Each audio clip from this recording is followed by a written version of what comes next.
ইরানের সঙ্গে যুক্তরাষ্ট্র ও ইসরায়েলের চলমান যুদ্ধের মধ্যে ইয়েমেনের হুতি বিদ্রোহীদের হামলা এবং বাব আল মান্দেব প্রণালী বন্ধের ঘোষণায় আবারও অস্থির হয়ে উঠেছে বৈশ্বিক তেলের বাজার। গত এক মাসে আন্তর্জাতিক বাজারে প্রতি ব্যারেল তেলের দাম $20 বেশি বেড়েছে। বিশ্লেষকদের আশঙ্কা, এই প্রণালীতে পূর্ণাঙ্গ অবরোধ কার্যকর হলে যুদ্ধ আরও বিস্তৃত হওয়ার পাশাপাশি বৈশ্বিক জ্বালানি সরবরাহ পড়তে পারে বড় সংকটে। 21 জুলাই হুতিরা বাব আল মান্দেব প্রণালী বন্ধের ঘোষণা দেওয়ার পর 23 জুলাই জানায় ওই এলাকায় দুটি সৌদি তেলবাহী ট্যাঙ্কারে হামলা চালিয়েছে তারা। এরপর থেকেই প্রণালীটি দিয়ে কমে গেছে জাহাজ চলাচল। এখনও পুরোপুরি অবরোধ কার্যকর না হলেও হামলা ও হুমকির কারণে বেশ কয়েকটি জাহাজ তাদের রুট পরিবর্তনে বাধ্য হয়েছে।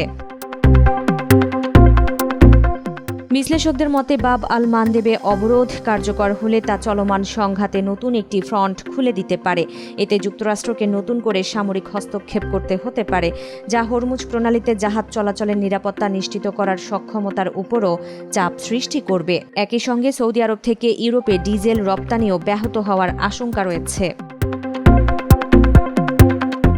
হরমুজ প্রণালীর তুলনায় কম গুরুত্বপূর্ণ হলেও বাব আল মান্দেব বিশ্বের অন্যতম কৌশলগত নৌপথ।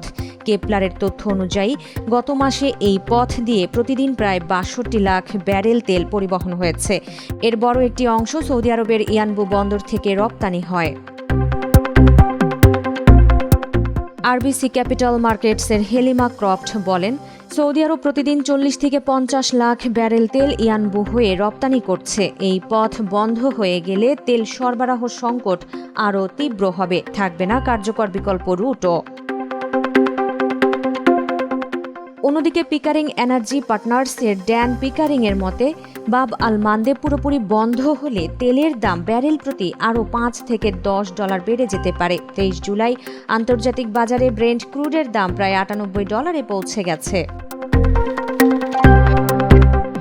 বাব আল মান্দেব বন্ধ হলে সবচেয়ে বেশি ক্ষতিগ্রস্ত হবে দক্ষিণ পূর্ব এশিয়ার দেশগুলো, যারা সৌদি তেলের বড় ক্রেতা। তাদের পরিবহন ব্যয় বাড়বে, বিঘ্ন ঘটবে তেল সরবরাহে। একই সঙ্গে ইউরোপেও সৌদি ডিজেল রপ্তানি বাধাগ্রস্ত হওয়ার ঝুঁকি তৈরি হবে।